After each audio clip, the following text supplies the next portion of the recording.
Traffic. It keeps your employees from getting to work. A typical Georgia worker spends 240 hours a year commuting to and from their job. That time adds up to 27 workdays wasted. Traffic shrinks productivity, and a bad commute is one of the top reasons employees change jobs. What can employers do? Start a formal telework program.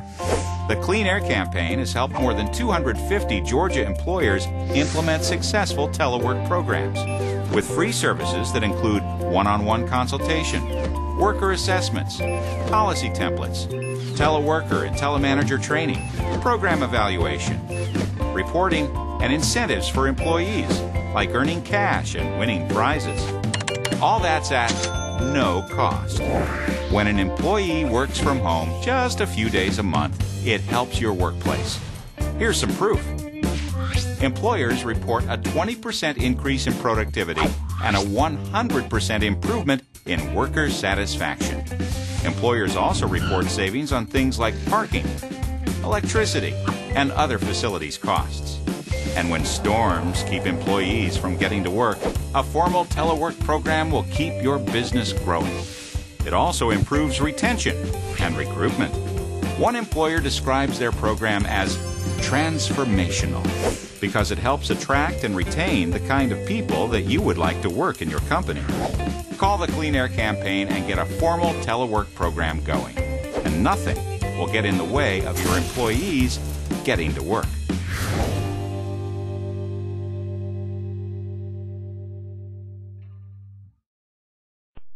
My name is Tedra Cheatham. I'm Executive Director of the Clean Air Campaign. And thrilled to have you here. I hope y'all are all excited as you already have telework programs. Thank you so much for what you're already doing for your company and for your employees. If you don't, I hope this helps give you some more information as you make your decision. Recently, you may have heard a few commercials about the state of transportation in our area. There was this thing, this transportation referendum thing you might have heard something about. Well, as you know, in the Atlanta metro area, it did not pass. Everyone felt that there might be some other ways that we may need to go about solving our transportation issues here in the metro Atlanta area. And a lot of people in leadership in the state and private sector believe that telework may be one of those solutions. As you can see, 1 month of broadband internet access is currently cheaper than 1 tank of gas. That's pretty much in your face on the amount of money that your workers spend every month and that you yourself may spend every month if you are not using a clean commute option. To give you a little background, set the stage a little bit for this morning's program. CTE, the Center for Transportation and Environment, in coordination with Georgia Department of Transportation, has done a couple of studies over the last few years. One in 2007, one in 2010, and we sampled over 4,000 Metro Atlanta employers to get a good sample size to see exactly what we were dealing with our regional commuter survey. What we found is currently, in the 2010 study, about 82% of us still drive along to work every day. As you can see, that's a number that we can definitely try to cut into, but that's where we are as of the 2010 study. You can see down here, 7% telework, 5% do carpool or vanpool, and you can see the other ones are smaller representations of that. When you break it down to who actually is not driving along, those that are using those clean commute alternatives, you can see 30% of us carpool or vanpool, 40%, and I'll show you some numbers on comparisons on that in a few minutes, but 40% telework, 28% take transit, and 2% fall into the bike or walk category. And I was actually surprised when I first started seeing these numbers that carpool vanpool is even more than transit in our area. And of course, we can see that all of these numbers have been shifting since 2007. So just in the survey between 2007 and 2010, telework actually went up 29% as the clean commute choice for commuters. That actually leapfrogged teleworking over transit or carpooling or van pooling. Carpooling actually went down some, and I think that we've had some discussion as to why that was, and we think that we can probably accredit it from some of our surveys to the fact that, unfortunately, a lot of people lost their jobs in 08, 09, and the best way to break up a carpool is for someone to lose their job and not be able to share the ride down with you. So I think that that's where you see some of that shift in that. We've actually had an increase in transit ridership over that period, and we have had a little decrease in bike or walk, but we're hoping to make a dent in that and try to get that those numbers up again. You will hear later on, not in the program today, but soon you'll start hearing about our bike to work, at least one segment of your work commute to use bicycles. And we're going to do that in the month of October, so you'll see that over the next couple months. As we saw, telework rates as the #1 clean commute option right now for Metro Atlanta. 600,000 commuters telework occasionally. For us, occasionally is 1 to 2 times a month, which is amazing. Which shows that there is, even though there's a lot of people using that option, that definitely more can be done if we're only talking about those people teleworking once or twice a month. 336,000 employees are teleworking at least once a week, and that's enough when we look at that to take off traffic, the entire amount of daily traffic both ways on the downtown connector. So for those of you that are teleworking once or twice a week already, thank you. For those people that are carpooling or driving alone even, downtown, that's a huge thing when you see the amount of traffic that's already being taken off the road. That's amazing. You can see the amount of people that have increased, the number of times they telework per week has gone up. So this is an amazing slide for me. Another 242,000 Metro Atlanta commuters believe that their jobs lend themselves to telework at least occasionally, and just for some reason their employers are not in a position to allow them to do so. Along with what we've already talked about, that we currently have enough cars off the road that are equal to the downtown connector traffic in one day, we think that if these people could telework at least once a week, we can take the same amount of cars and travel across the top end perimeter every day. When you start adding that up, that really does start making a real dent in some of our traffic congestion issues. So this is what we're hoping that people start thinking about, is where they really can make an impact. So today you can hear a lot of opportunities for you to improve the program you already have, or maybe implement a program. We have nationally recognized experts that are on consultants for the Clean Air Campaign. You'll hear more today about how they can come out and with our free consulting services, and remember, everything that we do for you is free. We can help look at jobs and do an analysis on your jobs to see which ones may be appropriate for teleworking. We can actually help you with formal telework policies and programs to help draft that to make sure that you can properly be utilizing the policies in your program.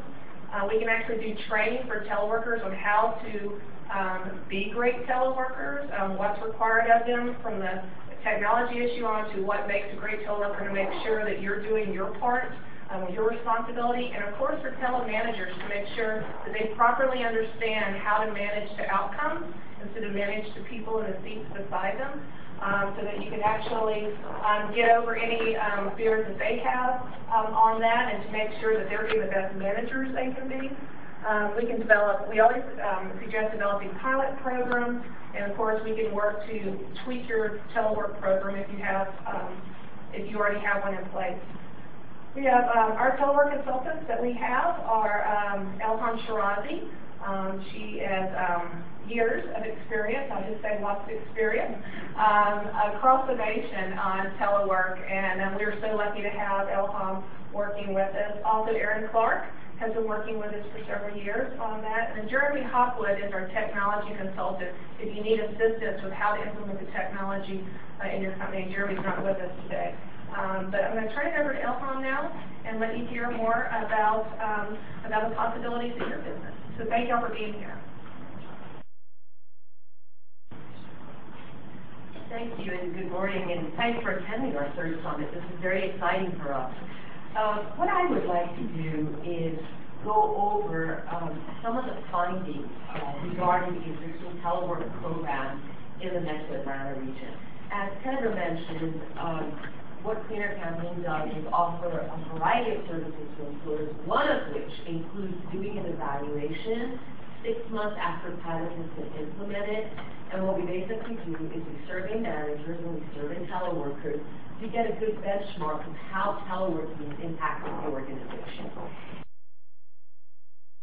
So when we look back at some of the organizations that we have surveyed in 2010 and 2011, we had a database, which is, I think, quite substantial, of 486 teleworkers and over 100 managers. And remember again that these folks were surveyed after they had been teleworking for 6 months. So these are the impacts 6 months after the program had pretty much matured.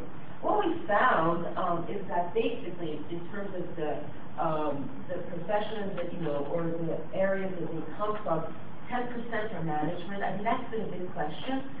Companies always ask, can managers telework? Absolutely. In fact, one of the best ways to get a good program rolling is get your managers to also try it. Because once they try it, it's much easier to open it up to employees. And as you can see, the predominant field would be the technical analytical, 66%. The primary reason for organizations to participate, and this is based on the manager's responses, again, these were the top 4. As you can see, morale is big, but I think it ties back to the era we're talking about. Morale is pretty low these days. But also recruitment and retention, because as organizations shrank, it became really important to hold on to the core.